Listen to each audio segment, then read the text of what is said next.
بسم الله الرحمن الرحيم. الحديث الثاني والعشرون حديث نوغاي إلى بوم إن der deftere saabiiji aljanna on en fof ɗen faalal naatude aljanna lokkuren e ino ɗo saabiije ɗen goo saabiije gono ɗo an abi abdillahi yettama e baba abdillahi on no e jabir bun abdillahi al ansari jabiri ko sahabaade laaɗo an abi abdillahi ƴettama e baba abdillahi on jabiri on no e jabiri bun abdillahi on al ansari yankojo ko ta kanjo madina walluɓe nelaaɗo ɓen madina yettingol kaɗo dina haɓugol hefera ɓen ko ɓe wiyete ansari hara ko ɓe madina ɓen muhajirina ko yimɓe ɓen makka e madina oɗo wi en wonde anna rajula wonde gorko goo sa'ala gorko goo landike rasulallahi nelaaɗo allah on sallllahu alayhi wa sallam gorko goo landi oɗo noon karmakojo wi o wiyete ibnu daqiq wo ko nu'man wo ko on wiyete nu'man ko on woni ko landi on ɗon landal o wi gorko goo landike nelaaɗo allah on faqala wi nelaaɗo ara ayta yeeto lan humpitan nelaaɗo ida sallaytu simi juuli almaktubati julɗe farilla ɗen simi juuli waktuji ɗin joyi no haaniri noon netti wa sumtu ramadan mi hoori lewru suumaye no haaniri netti wa ahlaltul halala mi dagini ko dagi kon fof wa harramtul harama mi harmini ko harmi kon fof mi huwani walam azid hara mi ɓeydali ala zalika e hoore koko mi woli ɗo hara mi ɓeydali e hoore juulugol farillaji ɗin hoora suumaye hu e dagingol ko dagi ko harmina ko harmi ko hara mi ɓeydali e hoore ɗum ɗo a adkhulul jannata emi naatay kaali janna kaal nelaɗo maaki naam hi a naatay rawahu muslim filli hadis on e andi nde aljanna no weli naatude allah okkoren hay Amérique wela naatude yahude Amérique fan ɗulle ko anna ɗo wa ma'ana harramtul harama ɗum ko imam Nawawi yewti ɗum wo koni ma'ana mi harmini ko harmi kon ejita nabtuhu komi woɗɗitike ko harmi kon fiw memade shirkuba nguddamba konnaguba naafiqiyaga tooñeba fenugol ba fof mi woɗɗitike wa ma'ana ahlaltul halala mi dagini ko dagi kon ani fa'altuhu harami huwi ɗum mi huwa ko dagi kon mu'taqidan harami da fiɗi hillahu dagagol muɗum mbiɗa fiɗi mbiɗa hooli wonde ɗum ko dagi mi waɗa ɗum donc oɗo hadisi raɓɗugol mum mar nafawreji fiyon ɗum ko hon ɗum ɓuri sirude ko neɗɗo faala ko hon neɗɗo mapor ɓuri dendagal ko mapora kon koye ɓuri wala aljanna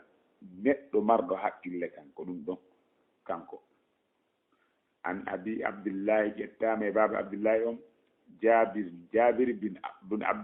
abdillahi on al ansariyankojo anna rajulan wonde gorko goo sa'ala o landike rasulallahi nelaaɗo allah sallllahu alayhi wa sallam fa qala wi ara ayta humpitan yeeto layyo nelaaɗo ida sallaytu lmaktubat simi juuli julɗe farlaaɗe ɗen e hoore an julɗe farilla ɗen joyi wa sumtu ramadan mi hoori suumaye wa ahlaltul halala mi dagini ko dagi kon wa harramtul harama mi harmini ko harmi kon no jeeya e ɗum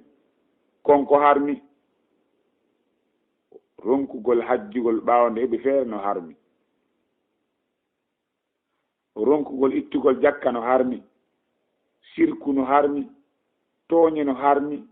nguddan no harmi ñoore no harmi ngañenir no harmi rasisiyagal no harmi fenade no harmi jina no harmi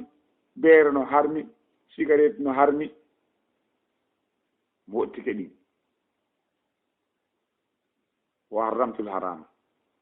mi harmini ko harmi ko fop mi pottito walam azid harami ɓeydade ala dalika hoore ɗum ɗo sayen hay hus ɗum ɗon tun a adkhulul jannata e haraminate aljanna ɗalnaɗo maki naam hi andi ɗon jaababu yon no nder konngol makko ngol sabu naam hi a natay rawahu muslim ko imam muslim filli imam nawawi windu ɗon nde ɗo deftere arba'in nawawi o waɗi ɗon o wi wa ma'ana harramtul harama ko woni ma'ana harmingol ko harmi ajita nabtuhu mi woɗɗitike ɗum wa ma'ana ahlaltul halala ma'ana mi dagini ko dagi kon fa'altuhu mi howi ɗum mu'taqidan haramiɗa fiɓi hillahu dagagol mungol imam nawawi kadi ko karmakojo yo Allah ɓeydanmo moƴƴere ka aljanna yalla naade mo aljanna haray karmakojo men on kadi wowɗon o wi sanani no wiye ara ayta bi ma'ana akhbirni humpitan ara ayta yeetolan ida sallaytul maktubatu simi juuli julɗe farilla ɗen bi ma'ana al faraidu wa hiya faraidul khamsa wal jumu'a farillaji ɗin joyi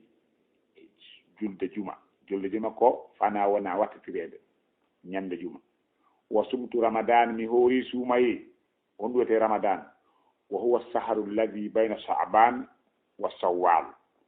ɗum ko lewru wondu hakkude sabbude suumayi e juldane ko wiyete ko ɗum wiyete ramadan wa ahalaltul halala dagini ko dagi kon ay koni fa'altuhu mu'taqidan hillahu mi howi ɗum haranda fiɗi wonde no dagi wa harramtul harama mi harmini ko harmi ay koni eytanabtuhu mi woɗɗitike ɗum mu'taqidan haramiɗa fiɗi taharimihi harmugol muɗum aw tahrimahu ma harmugol muɗum walam azid ala dhalika adkhulul jannata haram ɓeydade fof mi naati aljanna gannaɗo maki nam oui natay woni oɗo hadis oɗo gorko no lando nelaɗo wonde si o juuli farillaji ɗin o hoori suumayi o dagini ko dagi o harmini ko harmi o ɓeydade toon hay fus e hara o naati aljanna nelaɗo maki nami a natay oɗo hadisi dey ne jantaka e muɗum zakka hajju kadi haalaka amma noon ɗum no wawa wonde har naata e konngol ko wi ɗon mi harmini ko harmi kon saabu salagol hajjugol ɓawde heeɓi feere sadago ittugol zakka ɓawde heeɓi jakka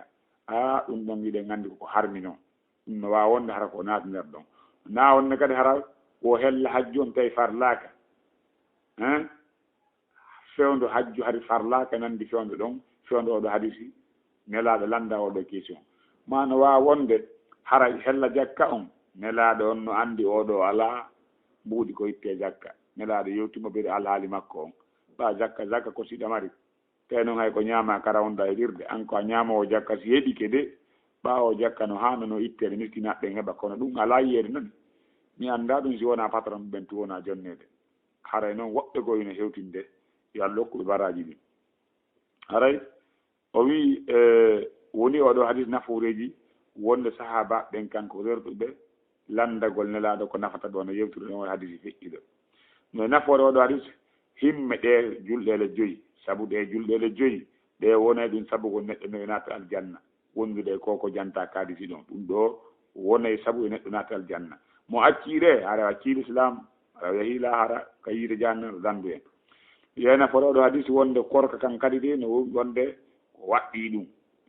no waɗɗi kadi dagingol ko dagi kon harmina ko harmi kon woɗɗito ko harmi kon huwa ko dagi kon fedde o foore o beru o kontiɗi feere aray oɗo hadis kadi ko ɗo wonde darade inchallahu yo Allah newnan en lande nde ɗo deftere newnan en faamen huutoren kadi sabu ko kanko Allah ni wawɗo walla